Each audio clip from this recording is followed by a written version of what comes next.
सुंदर जो घुंघराले बाल हैं उनको गूंथ दिए और सुंदर उसमें कुछ मोर पंख लगा दिया, कुछ पुष्प गुथ दिए। सुंदर लाला को एक पालने में पौड़ाया है और सोते सोते कन्हैया ने अपने आप करवट बदल ली। और जैसे ही लाला ने करवट बदली तो मैया की खुशी तो और कई गुना बढ़ गई। बोले अब तो लाला बड़ा हो गया, अब तो लाला अपने आप करवट बदलने लग गया।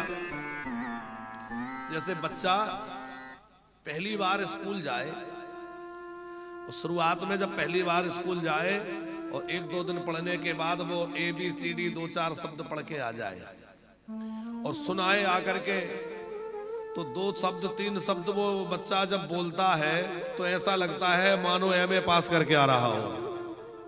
ऐसी खुशी मिलती है माता पिता को। अभी नया नया गया था और 2 ही दिन तो गया है और देखो 4 शब्द बोलने लग गया, कैसी खुशी होती है। मैया तो इतना खुश हो गई, आहा हा क्या कहना। और मैया ने पूरे ब्रजमंडल में न्योता भेजा। उत्सव है, का बात को उत्सव है, बोले अंग परिवर्तन उत्सव है। अब जो भी कोई उत्सव है, पर देखो ये मैया का एक तरीका है। किसका? मैया यशोदा सोचती है कि इन ब्रजवासियों ने मेरे घर में लाला लाली हो, इसके लिए खूब व्रत करे, खूब देवताओं की मनौती करी।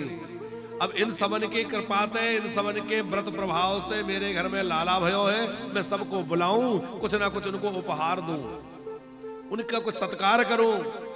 तो मैया एक बहाना ढूंढ लिए, बोले चलो अंग परिवर्तन उत्सव मनाएंगे। खूब दौड़ दौड़ के गोपियां आने लगी, क्योंकि गोपियों को भी तो आने का बहाना चाहिए। मैया ने उत्सव रखा है, इस बहाने सब दौड़ दौड़ के आने लगे, बड़ी भीड़ हो गई। और जो आए वही लाला को कहीं गाल में चिमटी ले रही है, कहीं पैर सहला रही है कोमल कोमल, कहीं हथेलियों को रगड़ रही है, कितने प्यारे हैं। लाला की आंखों में नींद भरी है। मैया ने सोचा ये तो सोने ही नहीं देंगे, क्योंकि लाला को नींद आई है। तो सब गोपियां तो उत्सव में व्यस्त थी। धीरे से पाले को उठाया और सकट के नीचे ले जाके रख दिया। सकट माने छकड़ा, बैलगाड़ी। कंस का भेजा हुआ असुर आके बैठा और ठाकुर जी ने देखा तो मन में विचार किया कि मैं आया तो हूं वृंदावन में, ब्रजमंडल में अपना प्रेम लुटाने, पर बीच बीच में इन दुष्टों का संहार भी तो मुझे करना ही है। चलो ये आए हैं तो इनका भी उद्धार कर दूं। भगवान आते हैं तो सबका उद्धार करने के लिए ही आते हैं। भक्तों पर प्रेम लुटाकर उद्धार करते हैं और राक्षसों को मार के उद्धार करते हैं। करना तो उद्धार ही है। देखो चाहे भक्त हो चाहे असुर हो, भक्त हो अभक्त हो, पर सब पर कृपा ही भगवान कर रहे हैं। पर कुछ पर मारकर कृपा कर रहे हैं और कुछ से प्रेम करके कृपा कर रहे हैं। है तो कृपा। उस सक्टासुर को मारने के लिए भगवान ने छकड़े में जोर से प्रहार किया। नन्हे से कन्हैया का चरण जैसे ही सकट में लगा, सकट उड़ गया और जोर से गिरा, धड़ाम से सकट टूट गया, असुर मर गया। मैया घबरा गई, इतना बड़ा छकड़ा कैसे पलट गया। ये तो लाला ठीक ठाक जान पड़े, नहीं तो लाला के पालने पर छकड़ा गिर जाता तो क्या दशा होती। मैया बहुत डर गई। फिर मैया ने स्वस्ति वाचन शांति पाठ करवाया और सुखदेव जी वर्णन कर रहे हैं राजन। एकेदारोहमारूढ्यं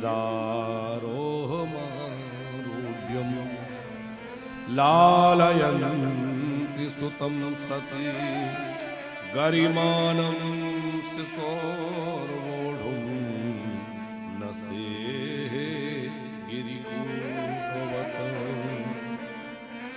मैया लाला को उछाल उछाल के खिला रही थी। लाला ने अपना भार इतना बढ़ा लिया कि मैया से उठाया नहीं जा रहा। मैया घबरा गई। मैया ने नीचे छोड़ दिया कि चलो खेल लेगा। तभी कंस का भेजा हुआ तृणाव्रत नाम का एक असुर आया, जो भवंडर के रूप में आया। जोर की आंधी चलने लगी, लाला को लेके उड़ गया। कन्हैया ने गला दबा करके उसका भी काम तमाम किया, उसको भी अपने धाम में भेज दिया और वो भवंडर रुक गया। मैया ने देखा लाला ठीक ठाक है, पर आए दिन ये समस्याएं क्यों आ जाती हैं।